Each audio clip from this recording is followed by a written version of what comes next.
Menschen in einer Stadt leben oder leben wollen und welchen Beitrag die Architektur und die Stadtplanung dafür leisten kann, das sind Fragen, die Jan Gehl und sein internationales Team seit sehr vielen Jahren beschäftigen.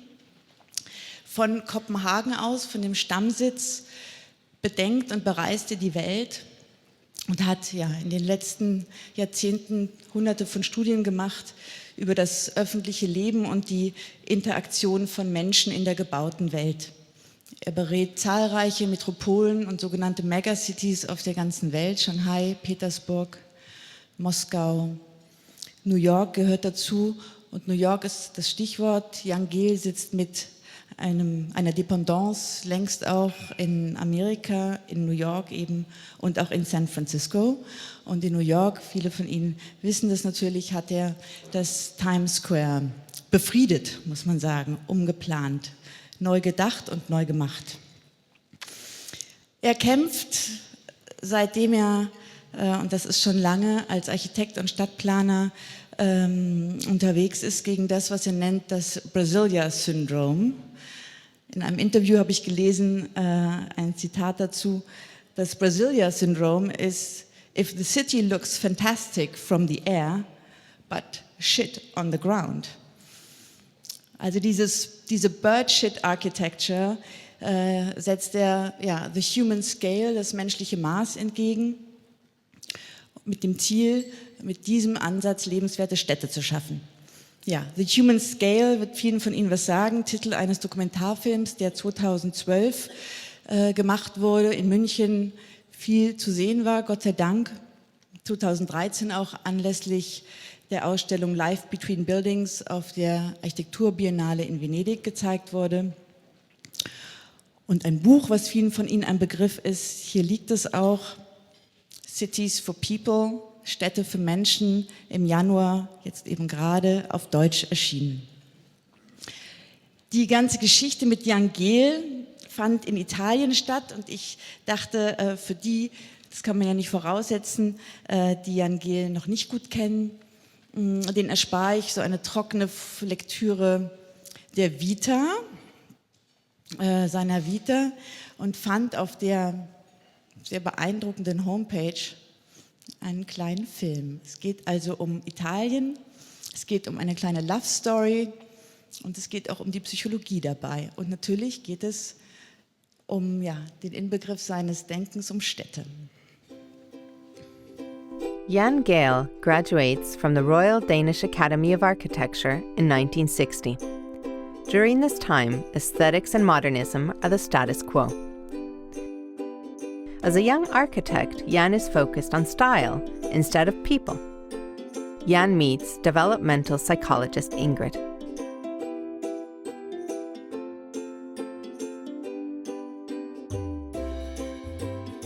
Ingrid asks Jan, why don't architects care about people? This question makes Jan curious. We know more about what makes a good environment for Siberian tigers than about a good environment for people. Jan gets a grant to research people in cities. Jan and Ingrid go to Italy. They spend hours, days, weeks, months observing how people interact with cities. In 1971, Life Between Buildings is published. Few in the world of architecture care about the book or Jan's research. Between 1973 and 1997, while working as a professor at the School of Architecture, Jan is persistent and works towards developing a methodology with his students, with Copenhagen as the urban laboratory.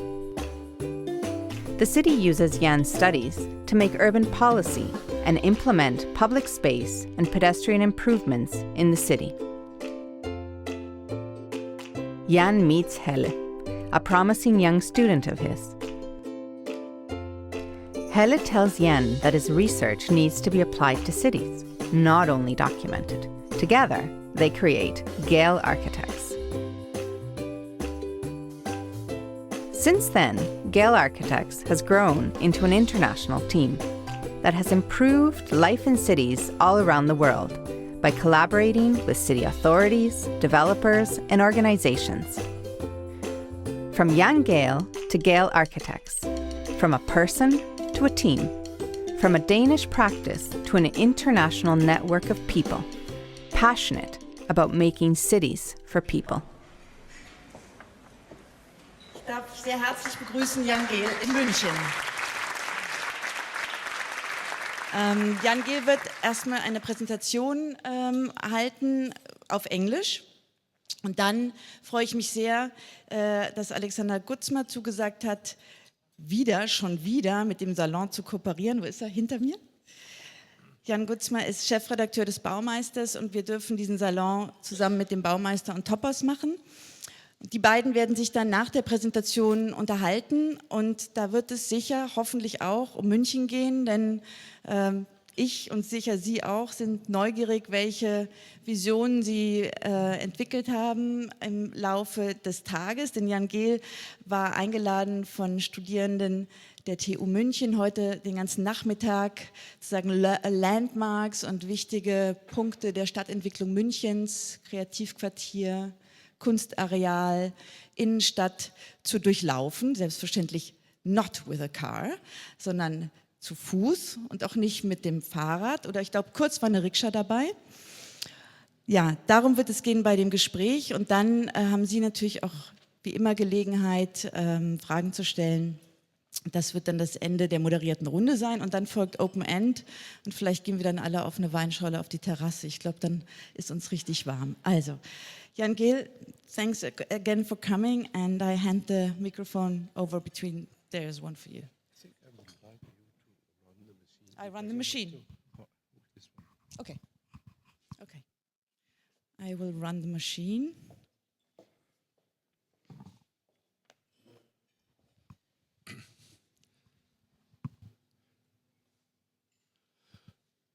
Thank you for the welcome, and thank you guys for coming tonight, even if there's a football match on. I've heard that. I feared there would be no one, but I can see there are a few. I will speak English. My high school German is only good after 3 glasses of red wine and after 11 in the evening. I will not bother you with that. But my English you can understand. English is second language. I can speak only slowly, and I only know 300 words.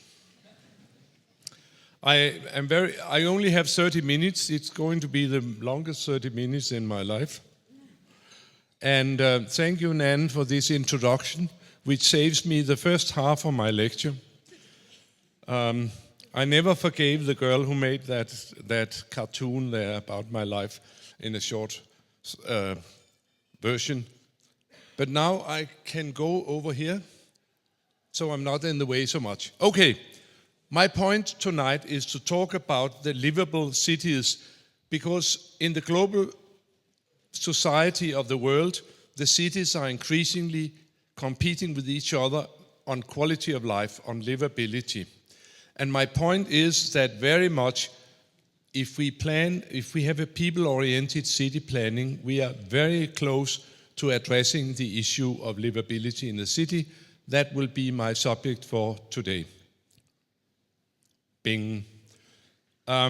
You heard all about that I finished as architect in 1960, and I was trained in the 50s as a good modernist, and what we really learned in School of Architecture was to move objects around.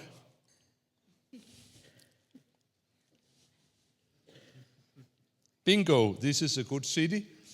And then later on I realized it was about the worst period of city planning ever.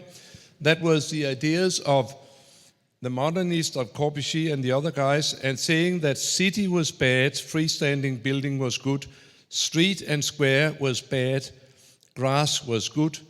And we learned this, and I rushed out of School of Architecture and was just about to start in 1960 to do all these wonderful things we have heard about in school. So then I met this psychologist, I married her, and then she started to say, why are you architects not interested in people? Why don't you architects you learn nothing about people in School of Architecture. And then I had to go back to university for another 40 years. And what did I do there? Yeah, maybe I can tell you in this way. There was an English guy at a conference. He took out a bottle and said, I feel sorry for you architects because your mean of communication is the still photo and the two-dimensional drawing. And by this means of communication, all the time you communicate form to each other, and increasingly architects are more and more obsessed with form. But good architecture, now we have good architecture is not this. This is sculpture. Good architecture is the interaction between form and life. So, form, everybody had studied form, and we knew a lot about form, but life is much more complicated to study, and the interaction between form and life is very complicated actually. And I spent the next 50 years lying on my knees studying the interaction, how people are influenced by the architecture, how architecture influences people. I have had the great joy to see these humble little books, like my PhD from 1971, spreading all over the world and being used now intensely in a number of developing countries. It even came in German 40 years after it came in Danish, and is now available over there. And I've seen this enormous interest for this people-oriented architecture theme all over the world. All my books, and I'm very proud about that, all my books are long ago translated into Chinese. And I know that they are very much distributed because I've signed most of them over in China. My big sorry now, when I'm an elderly guy, is that nobody really had time to read it. So, but maybe it will come with more time. Then, after 35 years of study, or 30 years of study, I was forced to form a company because many mayors came and said, you can criticize, but can't you come and tell us what we shall do instead of writing in all these books? So we had to form a company, and in no time to speak of, we were 50 people in several continents, and just in the 15 years, we are celebrating Friday 15 years of birthday with the company, and we worked from one end of the world to the other, especially in Greenland and Australia and New Zealand, America, Shanghai, Moscow, Cape Town, you name it. But to me, this shows an enormous interest for having better quality for people in cities all over the world. Then, throughout, my studies have been supported by a stinking rich Danish foundation for the built environment. They came to the university when I was there and said, this human dimension in architecture, that's very important. We would like to support it. How many millions would you like to have? And they were very generous. And then I left university because I was too old. And then they came again and said, Jan, we would like you to sit down and write down everything you know while you can still remember it. And I said, I have no time. And they said, isn't time a matter of how many assistants we can offer you? And then they said, you can have one for this one. So when I had a bunch, I had time. We did this one, and in no time to talk of, it's been out in all kind of funny languages, including German, as you can see here, and Russian and Greek. When they phoned me from Greece and said, we would like to publish your book, I said, no. You have other things to use your money for. It's much better for you to use your money to the essential things than to publish my book. And then they said, no worries, because the Danish embassy will pay for the book. Fine. So, and then they also said we need to learn very quickly to bicycle and to walk here in Greece because we cannot afford to go in other ways. But that's another story. It's even come out in French. I'm also very proud about that. Was that in Paris? No. No, that was in Quebec, in Canada. And then it has been exported to France from Quebec. They don't do that very eagerly, but they have done it in this case. Anyway, I'll tell you very quickly, and we have no time, what the kind of subjects is in this work, where I try to put down everything I know while I can still remember it. And it is a privilege to sit back 50 years later and look at what actually happened in all these years, what were the forces around. And so this book is very much about the two old planning paradigms and the new one. The old planning paradigms, and I shall be very brief, but and I say that these things really started in earnest around 1960. One big planning paradigm was the introduction in great numbers of the motor car, which came in and occupied and invaded the cities from one end to the other very, very quickly. And as you know, this tsunami of motor cars has hit all parts of the world. And also we know that gradually our sense of quality have been distorted by all the motor cars. And in some cases, we only think that it's a very good city if we are not killed by traffic and can just sneak through like in Naples down there on the sidewalks. Also, we know that every city in the world has a department for traffic and transport, and we also know they make very careful statistics about the traffic. Every year they count all the cars going that way and that way. And then everything is known about traffic, and whenever there is any planning proposition, the traffic planners will at once come forward with models and prognosis and predictions, and everybody will talk about traffic. No cities, until a few years ago, no cities ever had a department for public life and pedestrians. And no city in the world ever had any information about how the city was used by people. So all the people stuff was unknown and all the traffic stuff was known. So everybody was concentrating on making the cars happy. Another thing which I realize has happened with the invasion of the motor car is that the scale of the cities have been blown. We have something called the 5 km/h scale, which was a traditional scale of Homo sapiens, who's a walking animal, 5 km/h. And we have a special scale which are developed for that species. But then suddenly we decided to have 60 km/h cities, and we started to be completely confused about scale. The other paradigm of planning which has influenced planning enormously in the past 50 years has been the modernism, as I told you before. All this that when the cities expanded very quickly, the planners went up and started to organize things. Instead of the old way where cities were built from the bottom up, first life, then space, then buildings.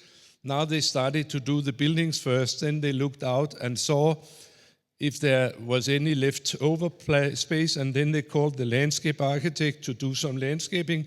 Then they looked out again to see if there was some life. There never was. So that is a completely new way of planning, from afar and from upside up instead of from bottom up. And they are still doing it, though we have discussed postmodernism in so many years. If you go to Dubai, it's a wonderful example of this dropping down things, and we have a new breed of architects, the fly-in, fly-out, same-day architects who go around in airplanes and do what you mentioned, what I call birdshit architecture, where they land their towers here and there. This is Dubai, downtown looking down. And my conclusion about modernism is really that if any time we have had a bunch of professionals being paid to make sure that people would not like to be in places, it could hardly have been done more efficient than was done by the modernistic philosophies. But all this we have no time to talk about today. But also this modernistic way of thinking and this way of planning was another thing which blew the scale. Suddenly we could build big cities and big units and everything was bigger. And we started to expand all the spaces. So instead of the old scale for people, we had a funny scale for dinosaurs. And we also have in this way a new kind of confusion about scale. We forgot what good people scale was. And that is still prevalent among architects and planners. My point is that really in the last 10, 15 years, we've seen a distinct change of paradigm. All the mayors I know of today, they would say, we would like a livable, we must have a sustainable city, and we must make a city which invites for healthy lifestyles. If you show them this list, they will say, oh, that's my program. That's my program here in Munich. Yeah, exactly, that's it. So we have seen a set of new demands for the city planning. And the first thing about lively, livable, we have become more and more interested in quality of life. We have become aware that the physical surrounding influence our quality of life quite a bit. And people also have become sick and tired of the automobile scale and the big dinosaur scale and all these planned deserts where people would not like to be. And they've started to ask for better quality of life, better cities. And of course, as far as I'm concerned, the quality of the shared spaces, of the public space, is very, very important for making a lively and livable city. The greatest attraction in cities throughout history has been other people. And as a species, we are very interested in other people. We go and look at the other people all day, and we pick up a lot of the information in our life we pick up by just watching. And of course, watching is the first step towards maybe watching and a few words, and tomorrow a few more words, and maybe a little bit more as time goes and spring comes. But watching and just a general interest in people, that's very characteristic for Homo sapiens. And you can see these scenes all over the world that people are watched by other people. We know that boys are watching the girls, but also the girls, they like being watched because they dress up and they make sure that they walk interestingly, because it's a two-way thing. It's as old as the settlement of Homo sapiens. We have this. I also thought that when you get older, you stop looking after girls, but you don't. Because what is beautiful remains beautiful. You cannot quite remember why it was so important, but beautiful is beautiful, and people is a major attraction. And in this book, I have a quote from an Icelandic saga saying that man is man's greatest joy. It's 1,000 years old. It's still valid. The other new things which has happened, or the other thing which is strongly around now, is that we must have more sustainable cities. We realize that most of the climate challenge comes from the cities, and some of the wiser mayors of the world are coming together to address the question from the cities. They say, we in the cities must take the lead in making better climate and addressing the climate challenge. And of course, we can realize that the more people walk and bicycle, the better for the climate. But also, good public transportation needs good public realm, because public realm and public transportation, they are brothers and sisters, because you must walk and bicycle in style to your stations, to your trams, to your buses, to your whatever. So we realize that as we are gradually having to phase out the old Los Angeles technology that every person in the world have 4 rubber wheels, one in each corner, we must realize that in the next 20, 30 years, or maybe shorter time, we will see increasingly very smart public transportation system, and that goes excellently with better neighborhoods for all generations for walking and bicycling and meeting other people. Then we have had a third question, very important question by now. More people in America die because of lack of exercise than die of smoking now. And we know quite a bit about that. And when we think we have made city planning now for 50 years, we invite people to an inactive lifestyle. You can do everything without moving yourself. And you have to depend on people voluntarily go and run or do exercise or whatever. And many, many people do not.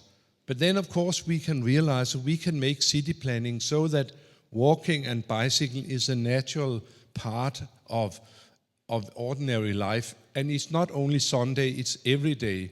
So we can make places where you move.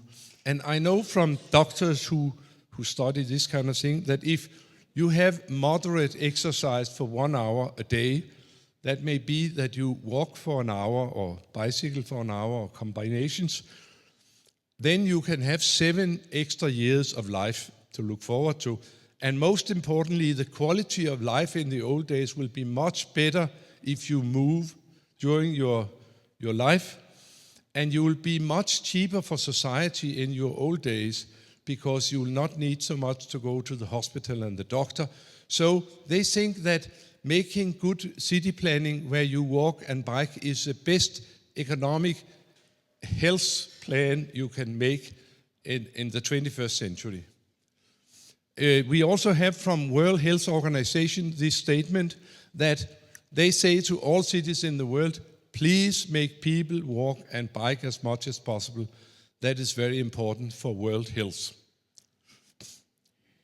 Then my point is that if we want livable, sustainable and healthy cities, it's a very good idea to look carefully after the people, the public life, the pedestrians, the people walking and the people bicycling. And that is very much what this book is about, how to look after people in city planning. And by looking after people, you actually get a more livable, more sustainable and more healthy city almost automatically. So by 1 stone, you can hit 3 birds. Sorry for the birds.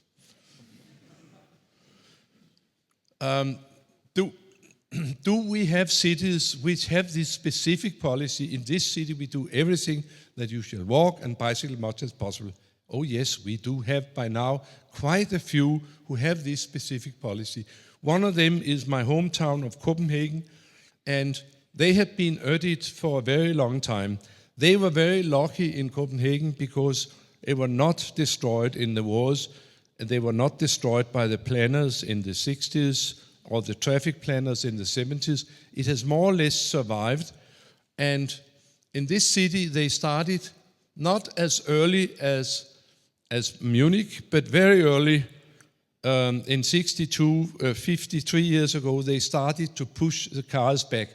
Nobody believed it could ever work in Scandinavia. We were Danes, we were not Italians. We were not accustomed to walking and getting out of the house, and the Volkswagen was so close to the Danes' hearts that you could never make this kind of radical planning in Scandinavia. They did it anyway, and next year we started to be Italians, and we've become more and more Italian every year since.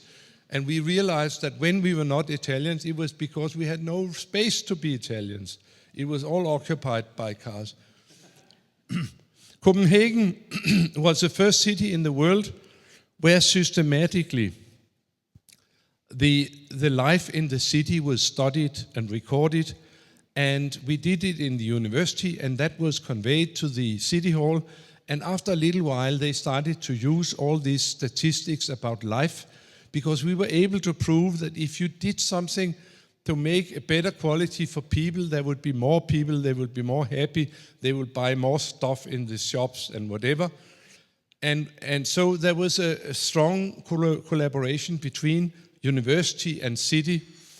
And when I retired, I even had a letter from the mayor saying that if you guys in university had not provided us with all this data about the life in the city, we politicians in the town hall would never have dared to make Copenhagen the most livable city in the world. So if you have knowledge, it's much easier to make policies. We change. This is something about the development. 1962, Copenhagen, one street, 1 kilometer long.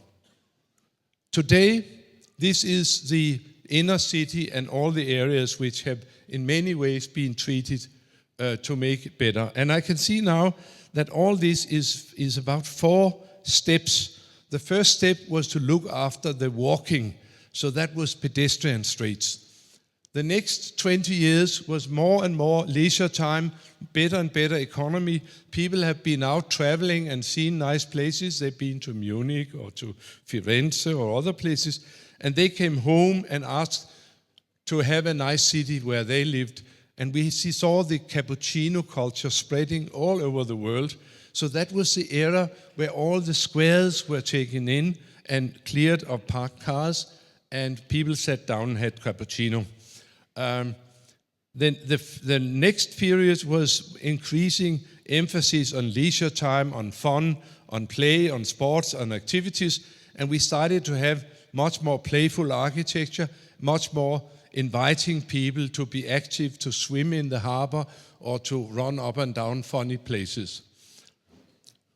All this is happening at the same time now. In Copenhagen was the first city in the world who had an official city policy saying we will be the best city for people in the world. This plays now a great role in the development of Copenhagen.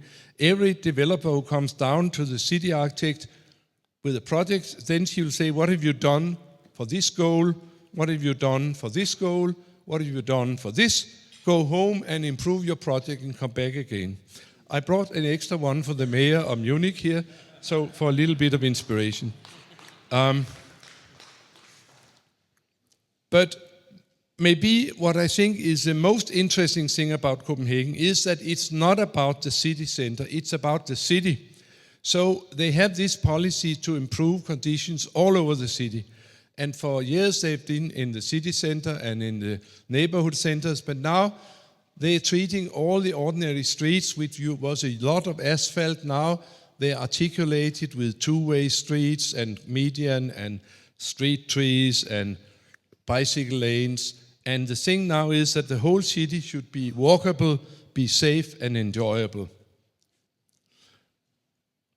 Another part of the Copenhagen policy is to make it a very good city for bicycling.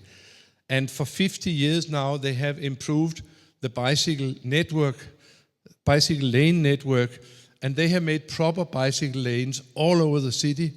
And they have a curb to the cars and a curb to the sidewalk. And over the time, this has developed into a complete transportation network. Every third family with children in Copenhagen has a cargo bike so they can bring their kids to school and to kindergarten, whatever.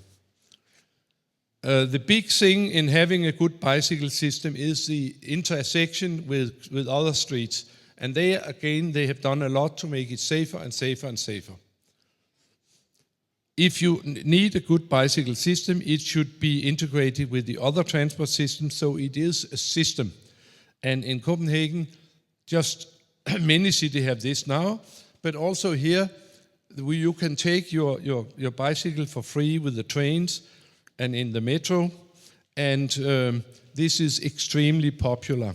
That means that I myself and my wife same wife as 60 years ago, or 50 years ago. We can go out and visit our son, pedal 2 kilometer, train 25 kilometer, pedal 2 kilometer, and we are there, and we have had our exercise for that day. And we don't have to use the car. Over the years, there's been Copenhagen development of a culture. Really, bicycling is the way to go about. It's also been found out that the highest average income in Copenhagen are found on the bicycle lanes. The poorer people are found in the cars, and the really poor people are found in the buses. And that was very surprising for the businessmen, because they thought that if cars were taken out of the street and bicycles were let in, it will be, all the customers will be gone, but it was better customers who came in, and they had easier to get off the bicycle and do their shopping. So everybody's bicycling, even the Crown Prince has been finding bicycle a bit. And in Copenhagen now, 41% of all going to work or school is done by bicycle. Also in Copenhagen, for the first city in the world, they now have an official policy: we will be the best for bicycles in the world. I understand you have also one of this. So I didn't bring one for your mayor, but I can send one. But they have this strategy. And then you think we have no problems in Copenhagen? Oh my dear, we have very serious problems now, but that is congestion on the bicycle lanes. Everybody is complaining, and it's really, really bad. What do? In this situation, you double the width of the bicycle lanes, and then you can ask yourself, where do you get the room to widen the bicycle lanes? You take it from the cars. I think the next one here, you can see the former parking lots here along. Here they have widened the bicycle lanes, and you can still see the ruins of the old parking places. And then you will say, oh, that's not a very smart thing to do from a traffic economy point of view. It's very smart, because a bicycle lane can take 5 times more traffic than more people than can a car lane. So if you have enough bicycles, it's very good economy to give them more room and take the room from the automobiles. That is being done. And also, great problem in these trains. They've had to double all the capacity in the trains to have room for all of them. And where are we just now? For the past 2 years, Copenhagen has been named, and actually it's named again and again, the most livable city in the world. It is the Monocle list of cities, and here is a little celebration in the metro about this. And what we can see now is, and we have worked now for 50 years in Denmark with this people-oriented planning idea, and it's gradually spread, and now I think, and that is for an old guy who has been working on this ever since I met my wife in 1961. That is fantastic to see that now it's a national policy. This is the government in Denmark, that they're going to the Queen to ask for commissions for the new ministry. They went there on bicycles to show that time has changed. They went up to the guards and say, look after our bicycles. And that was a day when no bicycles were stolen, because the lifeguard was looking after the bicycles while they were in talking with the Queen. And this is about change of mindset. And this is not my grandmother. This is the Danish Minister of Culture. She was asked to sit in her favorite sofa and read her favorite book. And then she came to me and said, would you imagine I took your book, I took the English version so that people can see what I'm interested in. Fine. But she was the same girl who has made the new official Danish architectural policy, which is now called Putting People First. And I know that next year in the Venice Pavilion at the Biennale, it will be called Putting People First, and will be to celebrate the people-oriented way of planning and making architecture and making planning. So I have seen all this spread until everybody do it. It's fantastic. So Copenhagen is little tiny city, 1.5 million. Are there other cities who have the same? Yes, I could go on because more and more cities are on this bandwagon now. If I had time, and I have no time, I could tell you the fantastic story about the turnaround of one of the most silly cities in the world, Melbourne. In the 80s, it was called the Donut. It was completely empty in the middle and full of office towers and Now it's turned completely around. They have stepped up the number of people living in the city center by 10 times in 10 years. And they have changed the whole city. They have this policy in Melbourne. It's a city of streets, we walk. And we have the widest sidewalks, we have the best materials, we have the finest street furniture program in the world. We have trees so you can walk in shade, and we have it's prohibited to make blank walls to the sidewalks. You should have interesting buildings to look upon. All this they've done in Melbourne, and it's been proven that a great increase in the number of people, the economy of the city, everything in the city has become much better. And I think that Melbourne now is equal to Paris in charm, but the weather is better in Melbourne. So if you don't know what to do, move to Melbourne, because it's a miracle on the southern hemisphere. It's by far the best city. Then a couple of years after we worked with Melbourne, the competitor in Australia, Sydney, came. They could you Melbourneize Sydney? It was not easy for them to say that.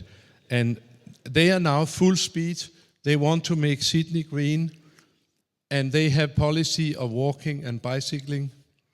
And they are putting in bicycle lanes, and they are putting in light rail. They are taking the cars out of Main Street. They are doing a lot of these things which makes life better at eye level. Sydney. If you look at the list of believable cities in the world from Monocle, you can see that Munich is mentioned. I'm very happy about that. But you can also see that there are 3 cities from Scandinavia or the Nordic countries and 3 from Australia and New Zealand. And then there are a couple of more from Europe and 1 Tokyo there. The yellow ones, I know personally that they have done a lot to do this people-oriented city planning. And I think there is a link between people-oriented city planning and livability, quality of life for the citizens. What we have developed and found out about is, and now we should just punch, that getting the data, studying how the city is being used as a basis for making plans, for making it better, has been a very efficient tool all over the world, and it is basically that tool which is being used.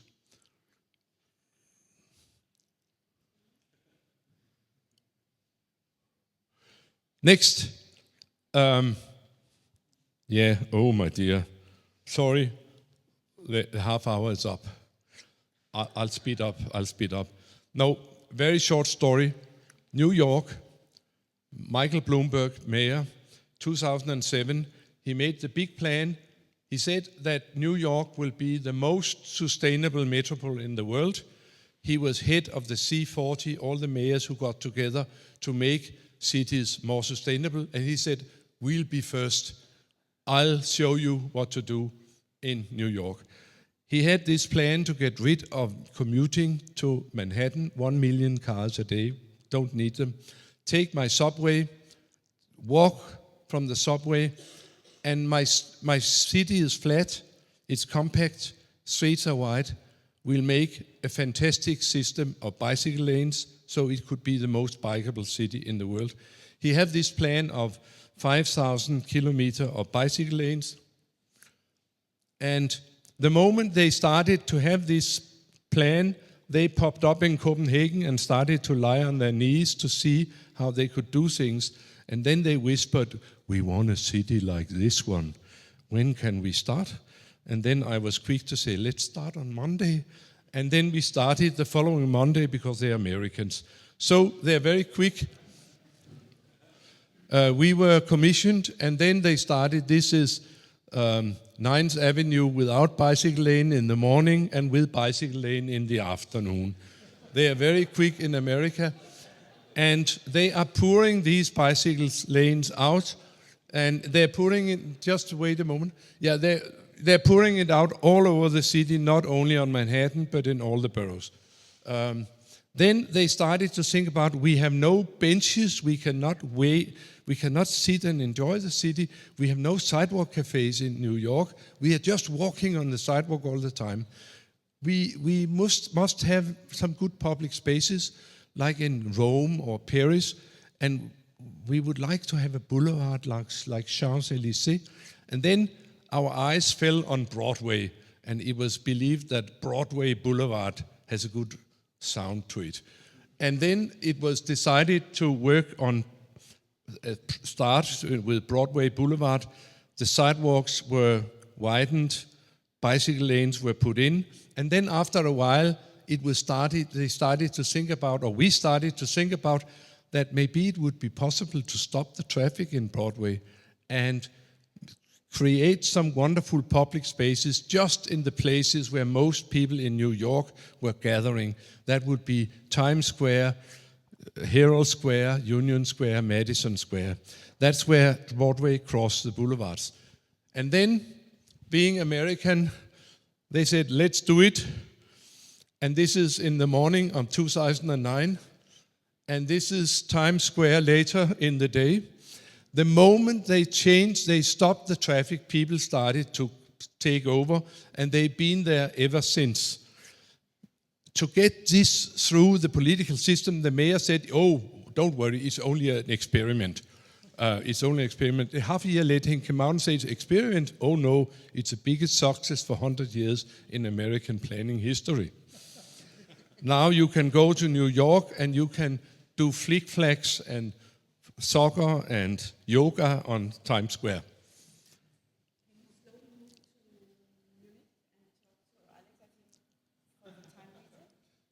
We are almost there. Yeah, this Times Square, just a little event, and they're very happy. So now they've expanded the theme. Let's bring in the buffaloes and the grass and have recreation on Times Square. Yeah, and then, Frank Sinatra was singing about Times Square, about Broadway. When you can make it there, you can make it anywhere. Munich, Munich, Munich.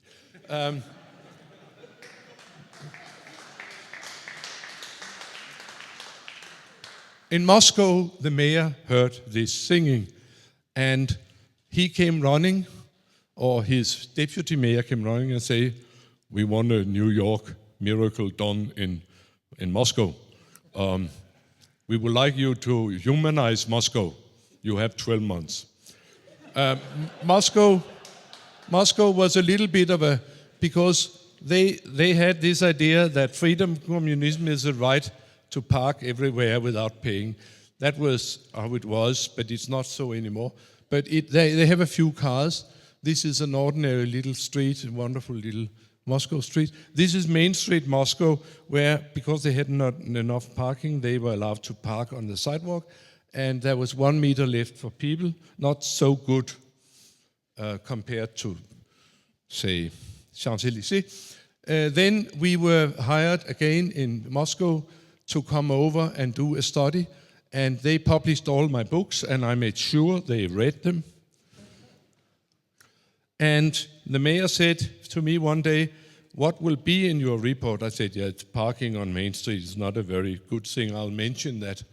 2 months later, I was over there. No parking on the sidewalk on Main Street, Moscow anymore, because they have very efficient democracy. And then you think, if they forget about it, if they happen to park anyway, then he has a little car and he goes up and down and pick up your car and bring it to Siberia. Serious. Then you think it's very inhuman, but in Vilnius, in Lithuania, the mayor goes up and down and teaches them not to park in the bicycle lanes. So what all this is about, and now we are finished, that is that all this thing about humanizing the cities, about making people-oriented city planning, that is spreading. And to me, it's really a sign of something when the mayor of Vilnius do this. First that he do bicycle lanes, and then he fight for them. And the mayor of Moscow makes miracles. This is the miracle of Moscow. 1.5 years later, no cars. Instead of cars, benches all the way. Instead of a gray street, greenery and some trees which might be bigger. And instead of advertisement in the air, you can now see Kremlin in the distance. In 1.5 years, very efficient democracy. But a much better city, and they have gone on because they've got very excited about that they can change the habit of the Moscovites. And so we've come a long way in this world when the mayor of Moscow officially go out and tell the other cities how to make livable cities. So, my friends, welcome to the 21st century. You now got 2 books in German, and I have great expectations to what will happen here. And it's worked all the other places, so why not in Germany? Thank you very much.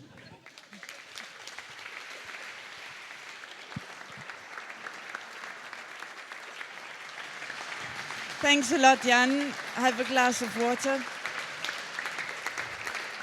We're not finished yet. We've heard so much about all the big cities in the world, and now we're really curious what you think of Munich. It's green, there are lots of bicycles, lots of pedestrian areas, but I'm sure Alexander Gutzma is going to put his finger exactly on the spot, and thanks for being here, and I'm going to say a few words afterwards too, that you are invited to take the magazines and all of this. We do this afterwards, and now you start your discussion.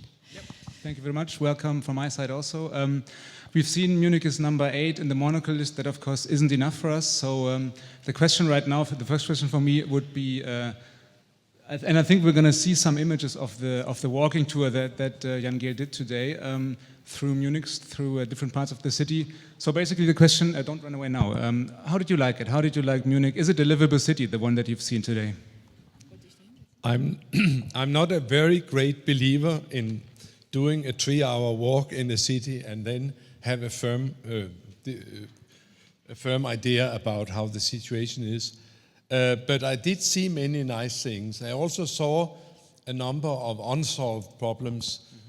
We saw in the museum quartier that, I think that what was missing there was a treatment of the spaces between the museums. There was all these plans for the museums. I think they should take a plan and take all the buildings away and look at all the things which are not built upon and make a wonderful museum quarter, then put back the buildings again. Just like you did on the table here, that was quite impressive. But something about that, I really think that in a museum quarter, I think it would be absolutely important to make a study of how it's working today, and based on that, to make plans for how it could be improved. That's again to use the knowledge we can just pick up to improve the situation. I thought to a certain degree when you showed the modernist images, the museum quarter kind of is still from this area, right? Modernist planning, large-scale buildings, and thinking in block structures also. Yes, certainly. And the university, the traditional university campus, say in America, it's all buildings put down arbitrarily, and then what is leftover space. I don't know how the situation is, but I can tell you from Copenhagen, Melbourne, and a number of other places that they now have a department for pedestrians and public life. They now monitor the life every second year or every year or every 5 years, and they use this knowledge to adjust and to improve and make plans for treating the people better in the city. And if you haven't got such a department in Munich, I will suggest that you get one and that you do this study. Have one department which is as efficient as the transport department. And the good thing is, I'm not sure the guy who's clapping, but in general, there are some people from city politics here, so maybe they can take over the suggestion straight away. And then you can move up on the list of livable cities. Exactly. We beat Berlin even farther. The second, I think the images showed the second major area that you've visited today is the so-called creative quarter, which is in the making right now in Munich. So the effort of creating, a new space or using abandoned buildings to create something that can form as a hub of creativity. What do you think of such an idea, and how did you see the creative quarter today? Yeah, I think that was a fantastic opportunity to have such an area with fine old buildings of very different stature and content, whatever, which can contain anything you can think of, and then add a number of modern buildings with residences and institutions or whatever, schools, university building. I think it's fantastic to use the existing fabric and add some of the new stuff and then get a mixed quarter in the center of the city. I would like to move there. The only like criticism one could have, of course, is that what you do is you declare something the creative area. So this is like not creativity growing, automatically, but rather, you declare, okay, this is where the creative people are supposed to go, and then they go there or they don't. Yeah, that's like hoisting the flag. We are a green city. But then, of course, that also means that the cities who have this flag, they have to do something about it. So it can work both ways. The other discussion we have in Munich is density. It's got to do with density. We know Munich is an expensive city, it's a rich city, which also means that living space in the city center is rather expensive or very expensive. Which means, if you want to have more density and more people, more affordable space, maybe you should build higher. Which then again, if you've seen the Munich people are rather reluctant to do. Do you have a recommendation here? Should Munich build higher in order to bring more people to the city center? Because then they can cycle to work, etc., etc.? I've just been in Paris. Paris is about 7 stories high, and it has a rather good density, and it has some very wonderful public spaces and boulevards, and it has quite a bit of people walking and quite a bit of people bicycling. So I think that Paris and Barcelona, as examples, show that you can build rather dense city districts without making a little Dubai. And we've seen so many attempts to do better than Dubai by putting in towers that I am very, very worried about that policy. And I think that we can learn so much from a place like Paris, Venice, Barcelona, about sensitive density rather than senseless density. So we're not going to have skyscrapers. And if you are going to make soon. towers, go to Vancouver and study how it can be done. They've done too many, but the basic idea is good, that they make a city district with 4-story high, and then they put a tower on top of this.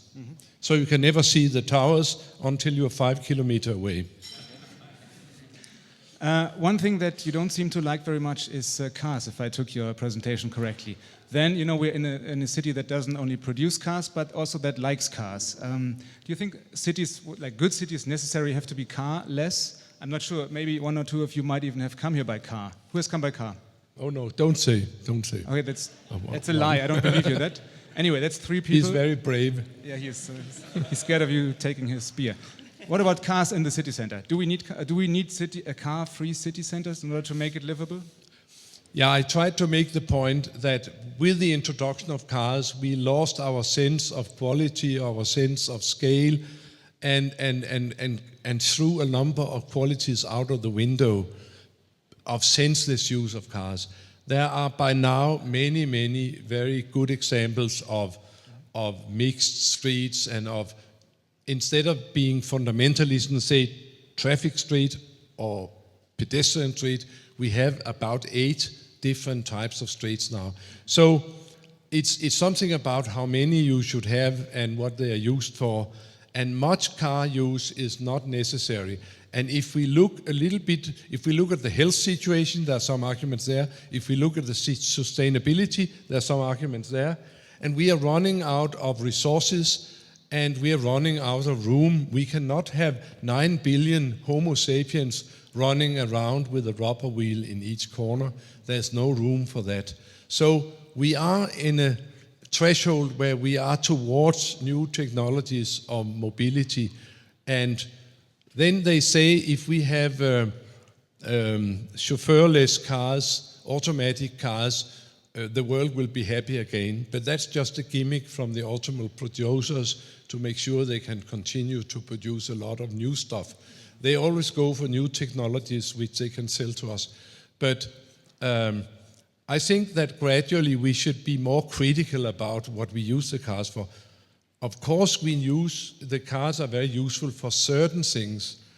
And in Singapore, they have an interesting situation because they have no room for having cars for all the 9 million, or they plan to have 9 million people on a small little island. It's simply not possible to have cars.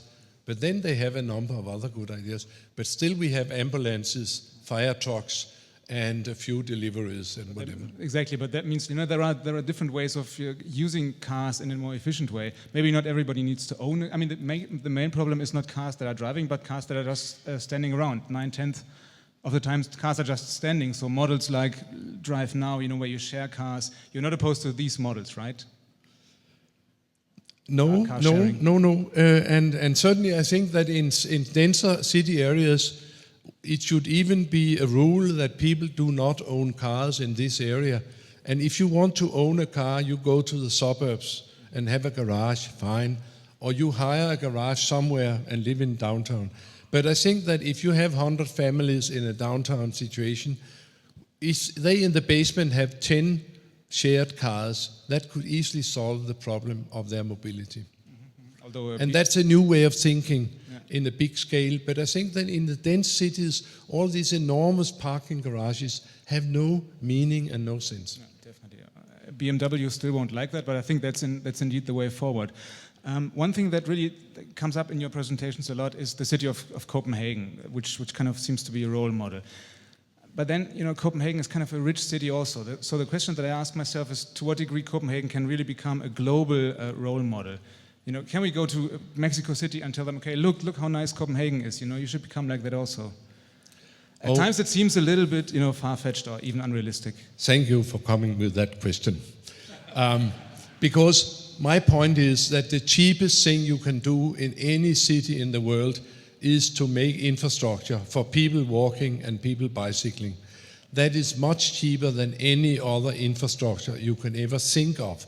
And that is why it is really something which is obtainable as a model for cities in the third world.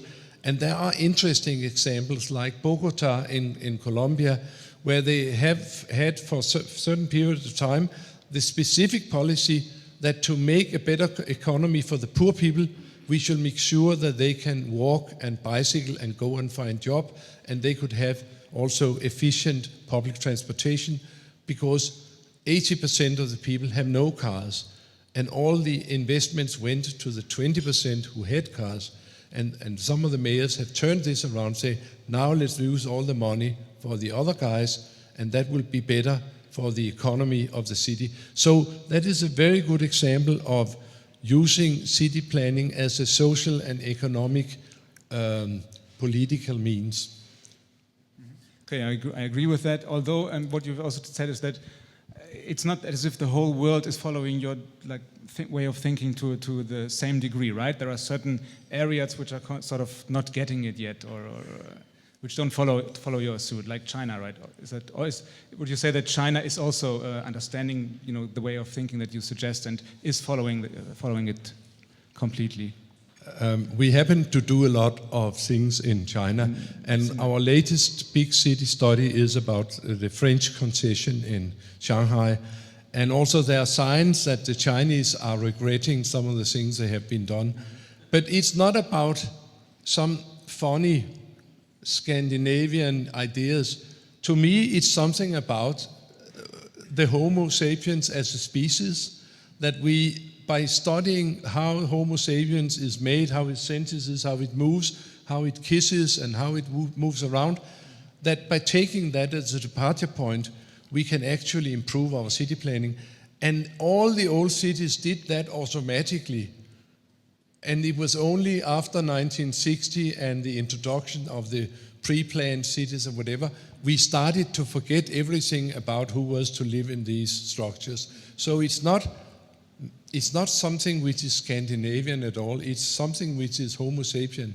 And I do this quote from, and again, Peñalosa in Bogota, who said that it is interesting that we know much more about good habitat for mountain gorillas and Siberian tigers than we know about good habitat, urban habitat for Homo sapiens, which is one of our major problems in our civilization.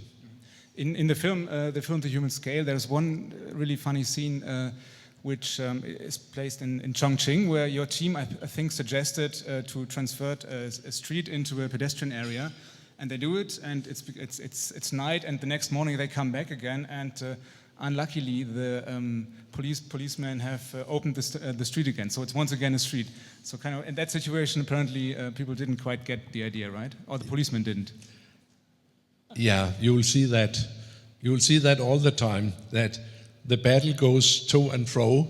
Also in New York, they have been forced to take the bicycle lanes out of some Orthodox Jewish areas because the rabbi didn't like light-clad bicyclist ladies to go by his synagogue, so they had to take it out. So it's always a battle of minds, but there are more and more examples of rather impressive and interesting turnaround of cities.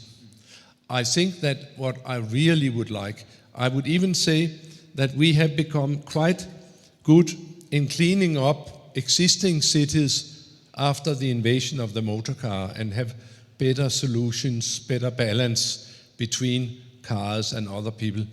But I'm very worried to see what my colleagues and what the developers are doing in the outskirts of the cities in the new stuff, because I think that it's very, very seldom you hear or see a new development, a new Siedlung or city district, which you think that's really wonderful, I would love to live there right away. I really think that while we have learned a lot about existing cities, which is easy, it's just a broom to clean up, but what do we do when we have to build on new stuff? And to do that, we have to teach the architects much more carefully, teach the planners, and that is still not being done. It's good that you mentioned the architects. One question to that in a minute. This will be my last question. Afterwards, I'll give you the opportunity to come up with questions, so think about one now. My last question is indeed concerned with the architects and with your wife. I was quite shocked to hear that your wife told you when you met, that architects are horrible people, they don't think about the people, the normal people. But then that was the 60s. What does she say now? Have things improved also through your writing? I would think so.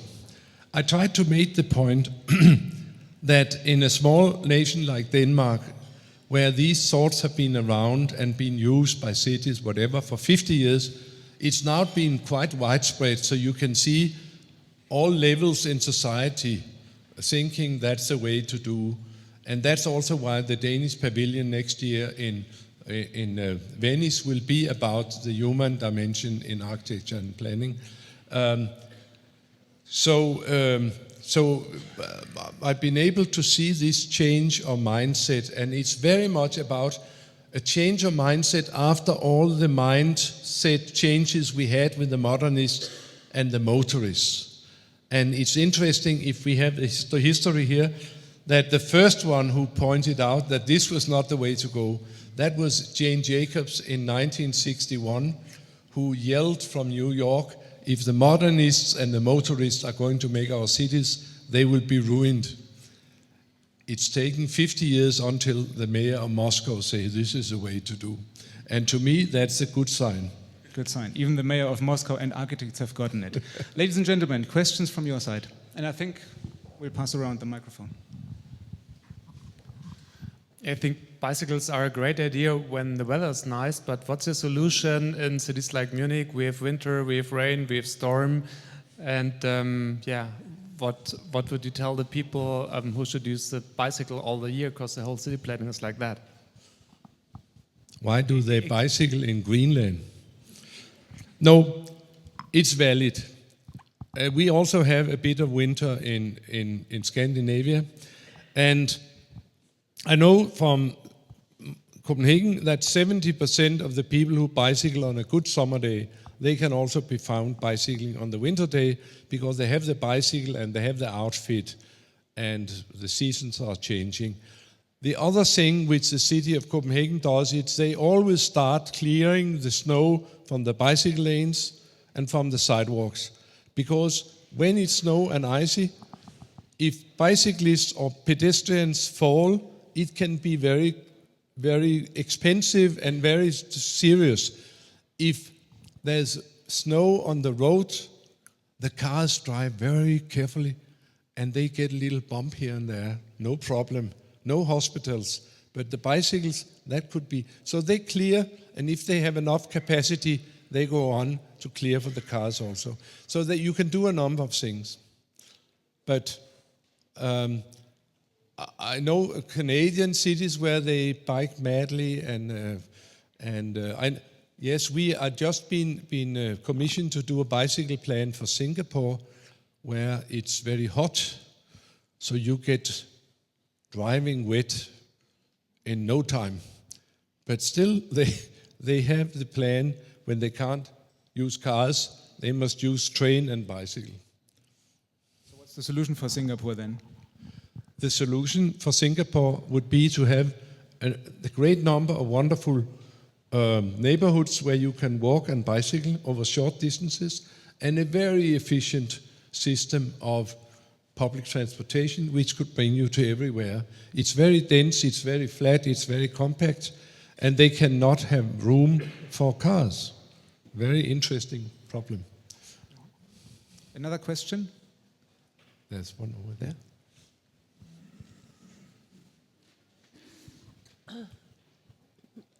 Maybe, could it be you talk here to the wrong people? Because my experience is that the profession is convinced about your theory already since a long time. But if you try to go into the public sphere, and then it's not the contradiction between people and cars, because they're the people who want to have their cars right in front of their door. It is my experience that if these various models of city planning are shown properly to ordinary people, and if the people can see what other cities have done, and that it's not given by God that we should have too many cars out in the streets, but it's something which has happened. So my point is that if there's proper information around and you can see what other options there could be to solve your problems, there is an enormous interest from ordinary people in this kind of humanistic city planning. And that is why it's become so widespread in such a short while. It is not because of the politicians demanding it or the professionals demanding it. It's because of the people who demand better quality of life in the cities. And I'll mention one other thing. We have been working in Christchurch, helping them with the rebuilding after the awful earthquake. And in that case, they said, the mayor said and the other guy said, we are not going to rebuild this city. We are going to make the best city imaginable for the 21st century, where we'll get rid of all the compromises from the previous century. Now we have the chance, we have tabula rasa. Then they asked the people, what shall we prioritize? And everything with cars and traffic and parking was way low on the list. And cities for people, mixed use in districts, no high-rise, more parks, all this was much higher on the list of what should be prioritized if you really have the chance to make the ideal community in the 21st century. To me, that was very, very interesting. Also bicycling and trams and whatever. It was so amazing what was proposed there. They had 106,000 ideas provided from the population. Okay, another question? Yep. That's the man from government, right? What, from government? Oh, no, I am actually a civil society. I'd say Benjamin David from a group in Munich called the Urbanauts, or Die Urbanauten. I would have a question. In Munich, when we have public debates about our city, we always have this discourse of Munich being the densest city in Germany. While you mentioned cities like Barcelona, which is 4 times as dense as Munich, or Copenhagen, which is twice as dense as Munich, or Paris, which is 7 times as dense as Munich, why do you think that our public debate in Munich is so much circled about this fear of density, of this? Why do we think ourselves as we say Millionendorf, a million people village, and not as a metropolis, as the word that you used on your book, which I noticed? I think I'm not the one to answer that question. But I think that if you mention these other figures for these people who say these things, then you can raise a debate about density. And I'm a little bit surprised, but I haven't seen enough of the city because I thought it was reasonably dense. What I saw of it, but it was only a fraction. The thing is, if you were to see more, if you were to see, for instance, the so-called Kaufingerstraße after 8 o'clock, which is a pedestrian area, it would be rather empty and depressing. So the thing is, and I come from Hanover, and I think in many German towns, we have all these pedestrian areas, and they all have the same shops. The shops are lame at daytime already. At nighttime, there's nobody. So in that sense, we in Germany, we are not Times Square. We're not Broadway. We didn't have only good experiences with pedestrian areas. What's to do there? Yeah. I tried to show that in Copenhagen we have these various periods. That the first one was the pedestrian streets, which was basically to make the businesses happy. But then they started to do more for the leisure time, the recreation, the cappuccino, the enjoyment, and I could also say the culture. And then in the later period, they do more and more for people who want to be active and have fun and meet together. So to me, it's very much about picking up what is happening in society, that we have more and more a leisure time society, recreation of all types play a greater role. And the major thing of happening now in Copenhagen is not related to business, but related to recreation, enjoyment and culture, events, festivals, ballet and opera on the streets, whatever. So it's something about that the city shall pick up the changes in society, that if we ask people 20 years ago in German cities, certainly in Australian or Danish cities, why are you in the city? They would say, I'm here to shop. If we ask them today, the majority will say, I'm here to be in the city and see what's going on. But aren't you shopping? Yeah, sometimes I see what's available. Sometimes I shop, sometimes I don't. But I love to see what's going on and sit on the square and whatever. So there's a change that the enjoyment is getting a bigger role than the sheer power shopping model, which was the basis for the pedestrian system here. That was to help the businesses to give their customers better conditions.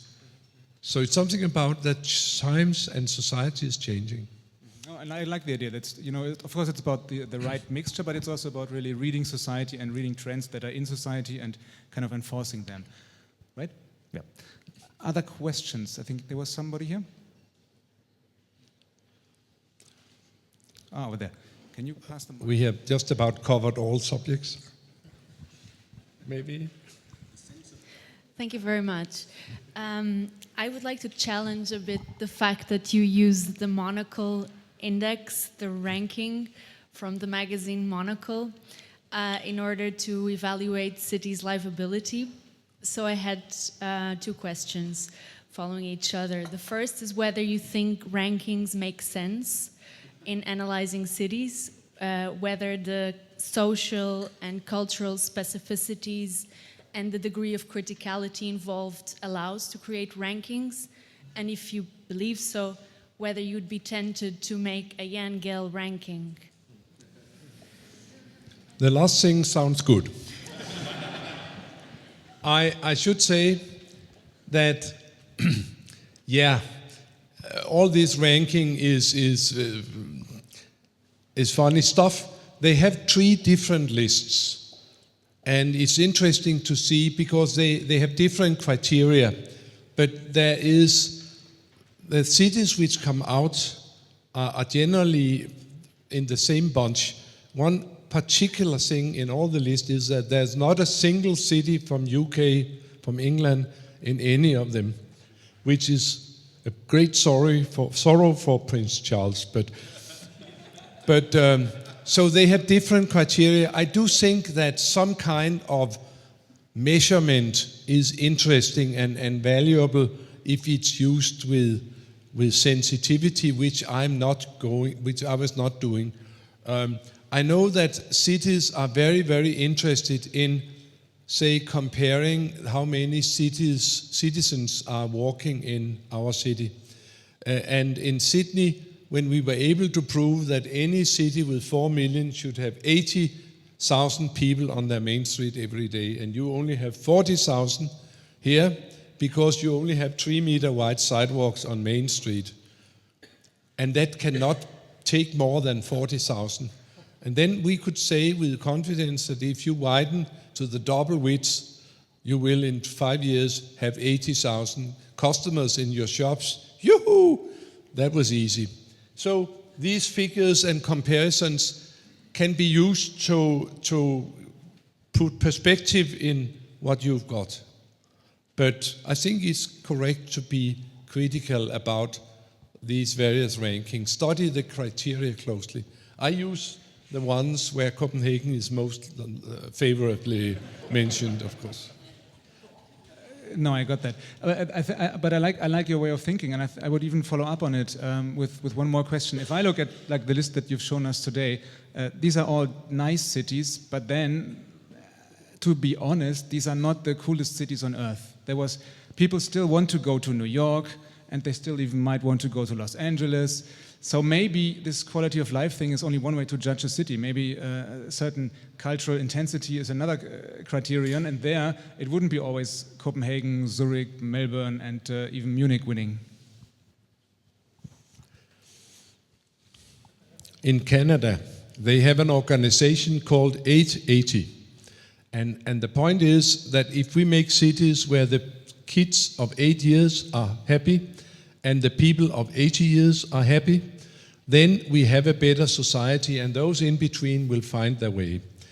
I do think that it's very important when we look at Los Angeles and New York and where you go and where you don't, also to think about that we have, in all our cities, we have a population from very small to very old and older and older, and that we shall make good cities for our own citizens and all of them, not only the tourists and the shoppers, whatever. I did not bring the photo here because it was a very short version, only 45 minutes, I think. So they are very quick. But I have a lovely picture of my granddaughter, who is 7. Because in Copenhagen, whenever they have a little street going into a big street, they take the sidewalk and the bicycle lane of the big street across the small street, so that the cars will have to go over the sidewalk to get out in the big street. And I thought that was quite civilized, to give priority to pedestrians and bicycles on the bigger streets. But then my daughter told me that now Laura can walk all the way to school, because with these new improvements, she can stay on the sidewalk all the way to school. She doesn't have to cross any streets anymore. That is the kind of quality improvements I would like to see, whether it's in Los Angeles or in Mexico City or in wherever.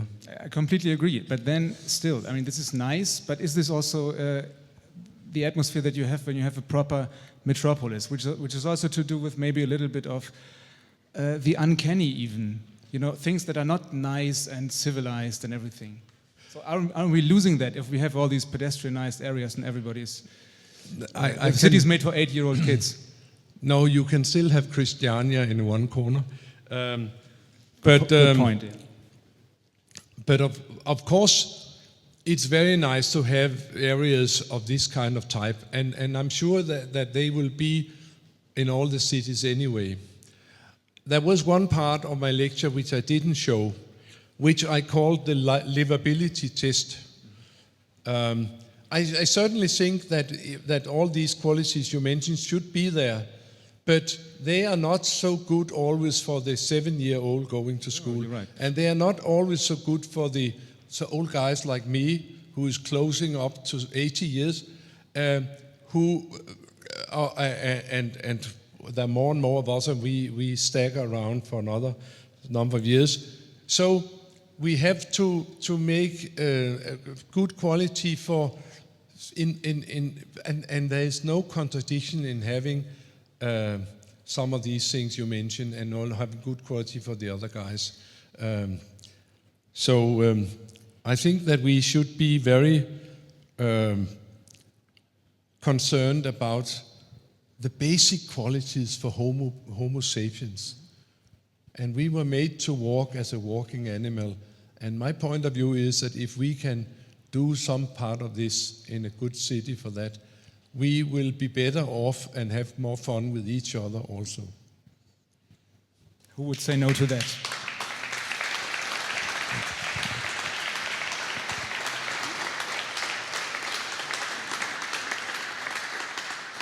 What we saw today is really and I think what your presentation showed that, but also the discussion later, that the city, as we understand it, is always a kind of broad project. It's a project where many participants join in. You mentioned, academics, do research about the city, do research about where the people are, what they want. Architects are involved, politicians are involved, but then also the ordinary people are involved. And like this idea is also what fascinated me of the evening today, or of the talk with you. And it's also, and that's what I wanted to mention, the reason for us as magazine, as Baumeister magazine and as the Topos magazine, the international landscape magazine, we do together to do a conference in Berlin on the 22nd of May, which is called the City as Project. And there we're going to discuss a little bit further also many of the topics that we touched upon today, what makes a city creative, what makes a city open, what makes a city environmental friendly, etc., etc. So I just wanted to mention, if you happen to be in Berlin at the 22nd of May, we would be happy if you were to join us at this conference. And then that was it. I wanted to also thank you for the discussion, and I think you'll be here for later questions. And I urge you to really challenge him a little bit further, and maybe even if you're here by car. And thank you very much for listening to me.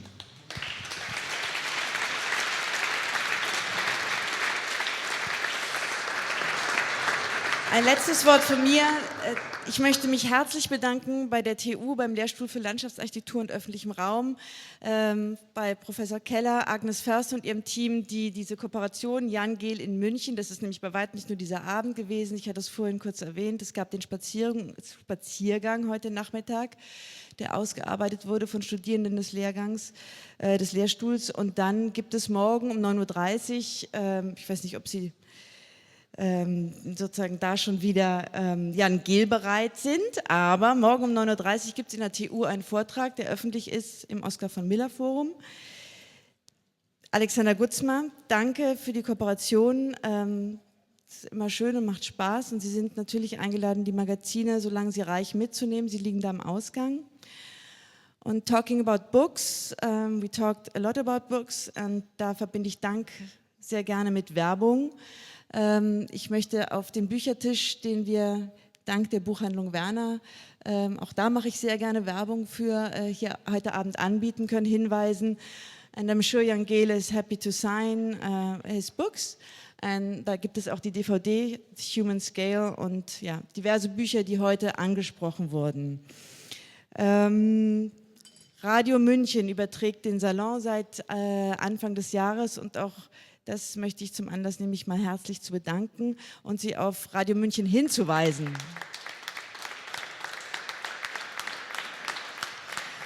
Denn wenn Sie einen Salon mal verpassen sollten, was ja durchaus sein kann, aber zu Hause sind oder im Auto oder unterwegs, Radio München sendet live über Stream, DAB+ und ist ein Internetradiosender und ist ja ein Format, für das ich wirklich sehr gerne Werbung mache, weil Kultur da groß geschrieben wird. Danke, dass ihr dabei seid und ich sollte darauf hinweisen, dass dieser Salonabend am kommenden Dienstag um 19 Uhr wiederholt wird. Und als allerletztes weise ich Sie natürlich auf das Programm hin, das sozusagen in die letzte Runde geht. Der Mai ist noch drin. Am 12. Mai geht es nicht um den öffentlichen Raum, sondern um was sehr Privates und ich würde mich freuen, wenn Sie dabei sind. Tschüss.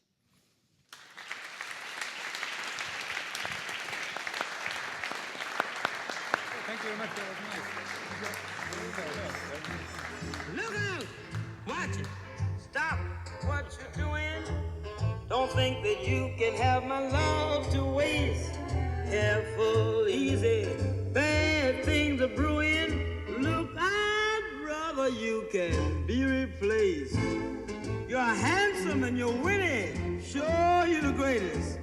Don't think that you can be so darn two-faced. 'Cause I got news, boy.